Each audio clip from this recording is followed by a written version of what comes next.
একদম কচি মেয়ে। কত? 10,000। কি 10 মিনিটে 10,000? এই তোমাকে কি করতে হবে ও সবকিছু বলে দিয়েছে? ঠিক আছে, ঘরে এসো। টাকা? টাকা কাজের শেষে আমি ওর হাতে দিয়ে দেবো। এই চলে এসো, বসো। মাস্ক খোলো তো, মুখটা দেখি। জল খাবে? না, আরে ভয় নেই, আমি তোমার কিচ্ছু করবো না। ওই ছেলেটা তোমার কে হয়? ওটা আমার স্বামী। তোমার স্বামী তোমাকে দিয়ে এইসব নোংরামো করায়? আমি করতে চাই না কাকু, ও আমাকে দিয়ে জোর করে এসব কাজ করায়। তুমি ওর কাছে আছো কেন? আমার বাবা মা কেউ নেই, আমার সৎ মা ওই ছেলেটার কাছ থেকে অনেক টাকা নিয়ে আমাকে ওর সাথে বিয়ে দিয়ে দিয়েছে। ওকে, রিল্যাক্স, জল খাও, জল খাও। কি হলো, 10 মিনিট তো হয়ে গেল। আরে চিন্তা করছো কেন? যত মিনিট হবে তত 1000 টাকা দেবো, যাও। ওকে। হ্যালো পুলিশ, ভয় পেও না, তোমার কিচ্ছু হবে না। তোমার স্বামীকে পুলিশের হাতে তুলে দেবো।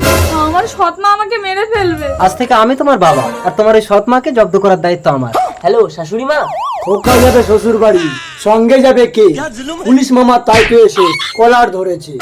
দাঁড়াও, এই কালমুখী, তুই জামাইকে পুলিশের হাতে তুলে দিবি?